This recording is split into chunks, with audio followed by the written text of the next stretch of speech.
Hello and welcome to the Miraculous Lightworkers channel, your go-to place for all things about lightworkers and enlightenment. Today we're going to be reading from the Daily Meditations for Practicing the Course by Karen Casey. Links to where you can buy a copy yourself if you're interested will be in the description box below. Today's entry is for October 23rd. It's about oneness and support. The opening statement says, "Let's join with one another. Looking at our companions as others, as separate human beings, can make us defensive and insecure. Considering how quickly arguments are triggered and feelings are hurt, it's not easy to grasp that we are one in the real world. Feeling compassion for anyone who is hurting will heighten our awareness of oneness. When we are lonely, afraid, or anxious, we can gather a moment's peace along with hope from a friend who joins us by reaching out. He or she doesn't even have to speak. Just knowing that our problem matters to someone else lessens it for us. Sharing our burdens with the people who reach out to us gives them a chance to show love. We are teaching and learning simultaneously. We strengthen each other and enhance all the dreamed-for possibilities of our lives. We can do so much for one another's happiness every day with so little effort." Closing affirmation says, "I will look for an opportunity to join forces with another soul today." So I really love this particular entry because it points out, oh boy, this one has a lot actually.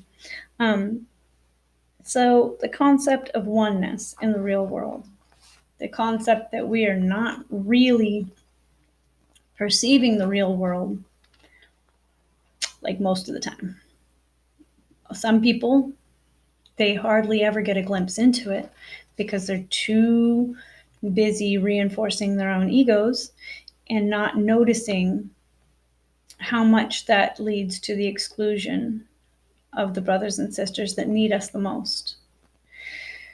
So I like that it's talking about the ego reacting. It says, considering how quickly arguments are triggered and feelings are hurt, it's not easy to grasp that we are one in the real world. In spirit, we are one, and there's no separation. We breathe the same air. We all bleed red.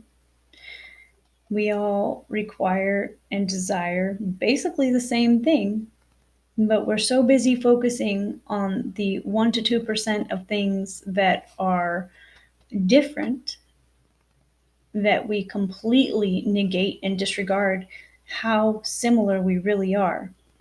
That genetically speaking, we're made from the same map, we're cut from the same cloth.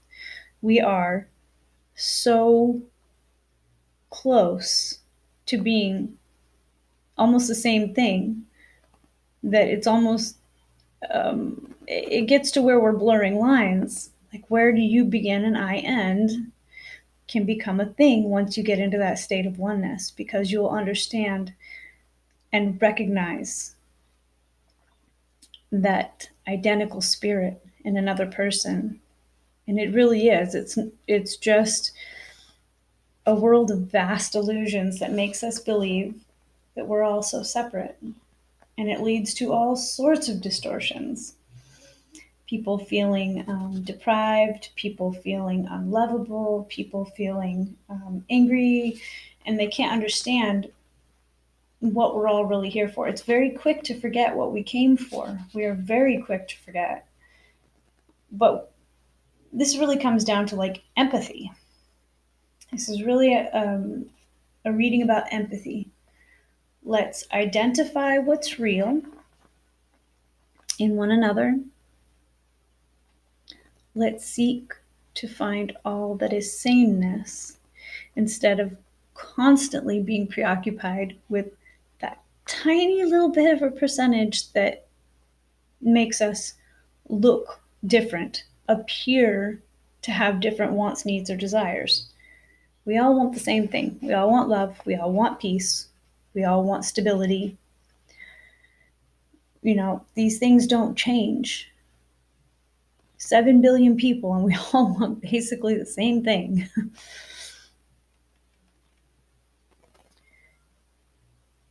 I love the idea in the second paragraph about how we can join with another person, even in spirit. That person doesn't even have to hear a word from us. We're getting to a point now where we're starting to understand as human beings the limitation of speech, but the power of the mind to connect with someone at a spiritual level by being there and just being present. A powerful affirmation comes to mind for me. I have family members who don't speak because they also don't hear, or they have partial hearing and some speech, but that's not an impediment in any way. They're some of my favorite people in the world because we can be together and our understanding each other isn't completely dependent on speech. It's a very interesting experience how I can join in the heart space with them, and they're some of the purest souls I've ever met, ever been blessed with. It doesn't stop with, a simple thing like that being a barrier to communication. Being present with somebody and just holding their hand and holding space for them can mean the world to somebody who's going through it, right? In the last paragraph, I'm going to go over this just a little bit because this is also really powerful. Sharing our burdens with the people who reach out to us gives them a chance to show love. There's something in the text, and I'm not recalling exactly where it is at the moment, but the point of it is that a giver needs a receiver in order to have the important interaction that occurs in miracles and healing and love in general. There must be a giver and a receiver. There must be someone with a gift and somebody who's willing to actually receive the gift, right? So it's no good to walk around with a gift and nobody will be willing to receive that from you. But I think it's wonderful to really consider that you have a gift and you're really in this space where giving multiplies and empowers both of you. And this is kind of where the miracle really starts to magnify and multiply, because it reverses the laws of give and take, where one person thinks that by giving that they have less, right? That in order for them to give something, they must lose something. And that's not how it works. It supplies the giver and the receiver when you're in the heart space of offering love and working miracles. There's no loss involved. So it reverses all of the laws that the ego says are true. We strengthen each other and enhance all the dreamed for possibilities of our lives. We can do so much for one another's happiness every day with so little effort. This is your God-given talent and your birthright to be able to give the love, but to receive it as well. It's where all of the real sort of soul food, the things that nurture your spirit, occur, is in that space of that give and take, which is not so much taking as both of us being supplied by divinity, the love that comes in and actually magnifies out throughout the world, right?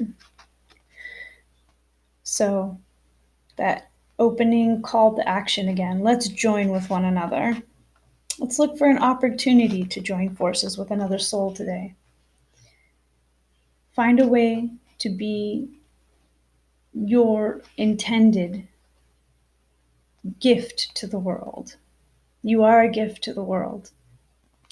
And I thank you for acknowledging that. And I thank you for really bringing that in, anchoring that, receiving that, and moving that energy and intention out into the world. So thank you for joining me today. for that reading from the daily meditations for practicing the Course. If you found this interesting, like, share, subscribe, comment below. Let me know what you think about that. And if you found a way to do that today, share that. And join us next time as we all get together to uplift, enlighten, and ascend. Bye now.